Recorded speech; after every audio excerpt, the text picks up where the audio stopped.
Hi everybody, how's it going today? Thanks for watching. I'm by our water silo here. Just wanted to show you guys this quick, give you an update. Saturday today, a couple days ago on Thursday, we switched over to the silo here, got everything hooked up. So we are now filling and drawing from the silo.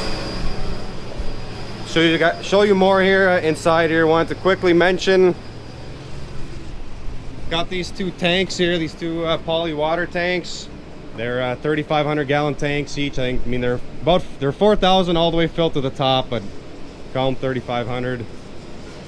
They're for sale if anyone's interested. Asking 2,500 for the non-insulated, 4,500 for the insulated, and if you're interested in both of them, we can put a deal together. I'd like to get them out of here at some point. I mean, there's no huge rush, but don't like having stuff around the farm that we're not going to use. So they both have a connection on the bottom. This one's got, that's where we used to suck out of, and there's an elbow going down towards the floor. And the fill on this one was up there, and there's a float inside of there. That's all going to stay with the tank if whoever is interested in that. This one is does have heating on it. We haven't used that in the last 3-4 years. As far as I know, it works, but no guarantees there, I guess, because it hasn't been used in quite a long time. But it's there. My email, I think, is in the description. If you send me an email, put it in the subject line, poly tanks or something like that, so I don't think it's spam. But send me an email if you're interested. They are for sale. We got this all hooked up. It is kind of loud in here, so I'll try to speak a little bit louder.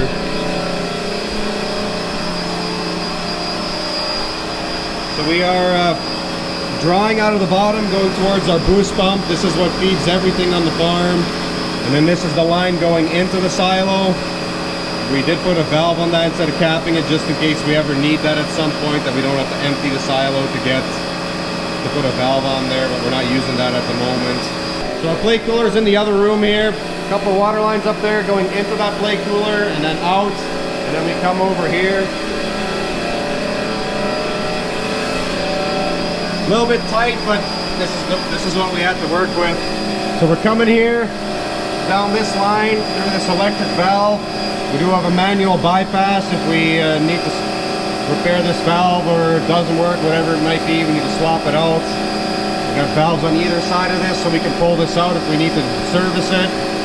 And then we're going over and up, all the way up into the top of the silo, still filling from the top like we were before. And then we've got this control here made, so this is actually made for milk tanks. So we're using it for water now, so we can see how many gallons are in there now. So there's about 12,000, and it's filling here at the moment. We also have the temperature. Not that we really need that, but it's there. We just hooked it up. The probe actually came with this control box, so it was easy enough to slide that into the hole that's already there and made for it. So the way we've got this hooked up is there's an alarm we can set in this box. When it hits that alarm, it shuts that electric valve, and then we've got a timer on it so that valve's not opening and shutting all the time. So once it shuts, it'll be shut for at least 15 minutes if it drops below that full level again. So right now I got it set for 15,000 gallons. So if we hit that 15,000 gallons, this valve shuts. It'll take at least 15 minutes to drop below 15,000 gallons before it opens up again, so that like I said, so that valve's not opening and closing all the time if it's just sitting right at that level. So I don't know exactly yet where we need to have that set at, because this is a 15,000 gallon silo, but this is a Mueller control. A Mueller 15,000 gallon silo is a little bit different dimensions, and it's a pressure sensor that's controlling this. So there's essentially sensing how much water pressure is on that sensor. So we might have to play with that a little bit. We'll have to find what full is, and we'll know that by the overflow pipe. But I need to be here to be able to do that, so I haven't pushed it past 15 yet to find out exactly what full is. But working good here so far, just a few days into it. Went into the milk house here so you can hear me a little bit better. Just explain quickly why we went to that bigger storage tank, because there's a couple of reasons. And then maybe a little bit about how the water system works here. So we've got one of these two. This is filling. So this is real water coming into our farm. Right now we are bypassing the plate cooler because we're in wash mode. We don't want to send water through the plate cooler because then we're cooling our wash water. So when we go back to milking, this valve gets flipped up, this one gets shut. Right now we're bypassing our plate cooler, going through this backflow prevention valve, which in my opinion is useless, but the milk inspector requires us to have that here. We got another one over in that room over there. So right now we're bypassing that, going directly over and then to that water tank. So the majority of cooling on our farm for the milk is done with water. So we've got water going through some of these plates here, and then milk is also going through some of these plates, and the water is cooling the milk.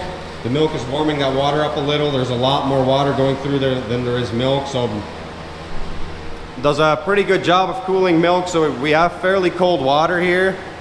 We're able to cool the milk down to, depending on the time of year, how fast we're pushing water through this cooler, how fast we're pushing milk through this cooler. Between 40 and 50 degrees, we're able to drop that milk temp to with just water. And then the last cooling from 40-50 degrees down to 37 degrees is done with compressors, with a glycol chiller. And that's through this second half of plates here. So we've got water glycol solution going in and out. That goes through a chiller. That's then hooked up to compressors that will run if it needs to cool that glycol solution.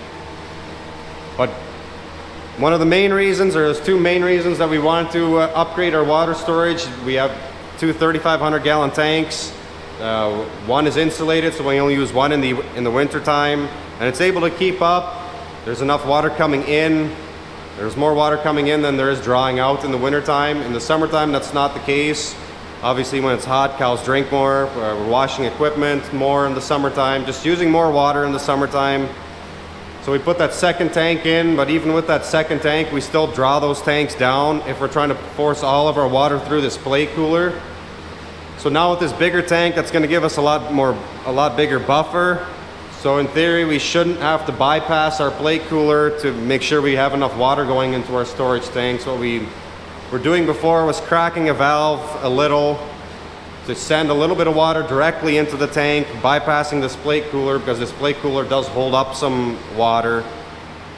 So that's one of the reasons why we wanted to have more storage, so that we've got a bigger buffer, so that once it cools off in the evening, the water usage goes down. That silo will fill back up again, get to full, and then it's really between like 11 a.m. and 5 p.m., 6 p.m. That's our biggest water usage time when it's hot, when it gets mid 80s and above. That's when we use a lot of water. So that'll give us a buffer, so when we draw down in that time, it's not going to be a big deal, because we'll catch back up again in the afternoon and keep sending all of our water, 100% of our water, through this plate cooler. So that's the most effective cooling of our milk, obviously. But the other reason is just to have more storage. So that 3,500 gallon tank, if we've got just one, that's less than an hour of storage. If we, for some reason, the line break is down, something's wrong at the water plant, they can't send us enough water, whatever it might be, which is very rare, but can happen. And with the two tanks in the summertime, we got maybe hour and a half worth of water storage if our incoming water is shut off completely, which actually happened here just recently, which was a big pain in the butt for us. Somebody plowed through an 8-inch water line that feeds our farm, and we had dirty water for a few days. They had to send us water from another direction. So they are able to feed our farm from 3 different lines, actually, because the location we are just works out that way. When something like that happens, obviously they have to shut the water off, and it takes a little bit of time for them to switch valves to send us water from another direction. And if you only have an hour's worth of storage, well, that hour is passed by pretty quickly. So now going to 15,000 gallons, that's going to give us a lot bigger window to where if something like that happens, we're not right away without water. which, I mean, the cows can go without water for a little bit, but ideally you never want the cows to be without water. If they're thirsty, you want them to be able to drink. So that's why we made that change. We're gonna get that all closed up before the winter time. That's the plan anyways. It's gonna have to be done before the winter time so we don't freeze things up. But I wanted to show you guys that here this morning. We have some straw coming in today, some small bales. Be around 2,000 bales that we need to unload here this morning. So we're gonna head over there, start unloading that, and put the drone in the air so you guys can see that process. Got a little under 2,000 bales coming in today, another 2,000 plus bales coming tomorrow, 4 loads today, 5 loads tomorrow. We've got about 12,000 of these small squares coming in total here.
next day here, just lunchtime. We're here, just finished servicing a payloader and a skid steer. We didn't end up getting any bales this morning.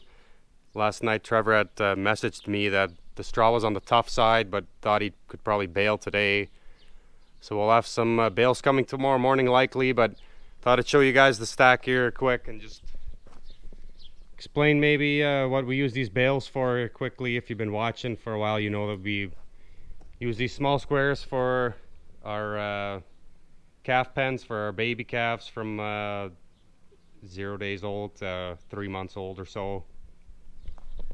Really nice to use these for those calves. These bales are easy to handle by hand, but obviously it can be a pain in the butt to store, but they've got a bundling machine so they can put 14 together, and then we can handle them with payloader, telehandler, skid steer, whatever, anything with bale forks essentially, which makes it really nice. It goes pretty quick. We used to stack all these by hand many years ago, probably 3-4 years ago, and we used to have an elevator and an auger essentially for bales to bring them up. But before that, we stacked them this high completely by hand for a few years, which was a lot of work. So it's really nice now that they can come with several trailers and get them unloaded within 30 minutes to an hour, depending on how it goes. Did want to mention, because my dad was giving me crap, if you've been watching since last year, we had the stack tip over. I think it was last year or 2 years ago, and my dad started the stack this year, so he was giving me some grief about that, because they're stacked pretty good here, and it's really all about how you get started, especially with these bales, because there's not quite as tight as a large square bale is. Those are really fairly easy to keep from falling over, but these you have to be pretty careful with them. You have to really watch how you're stacking them to make sure that they don't tip over. We've got a pretty nice stack here. I think we've got probably we'll have about 10,000 once we get up to the posts here. So I don't know, we're at about 8,000 or so here at the moment. We've got 12,000 coming, so we might put one more line just outside the post, because there's a lean on this hay shed. Kind of dark here. It's sometimes hard to get this camera right, so that's not so dark. But once we've got this full, then we'll put the last bales over here and use these up first, because we've got some room here yet to put some bales. And I did want to mention quickly, because I don't think I talked about it, but we've got that control for that water valve, and really that's pretty overkill just to have a valve turn open and closed. But one of the big reasons why I wanted to have that Mueller High-Perform controller is we've got a milk silo that also has that same controller, and I could see that what's in that silo, what the temperature of the milk is on my phone and also on my computer, which I really wanted for this water tank, because then I can see at any time, I can just pull it up on my phone and see how many gallons of water are in that silo, what the temperature of the water is, which really is not a big deal, but it's there, so might as well have that information. But that's why I wanted to have that, and now it's all in one app. It shows up at 2 separate tanks, so that's really nice to be able to see at any time how many gallons of water we've got in that water tank. But yeah, I think we'll end the video here. Appreciate you guys watching, and hopefully we'll see you in the next video.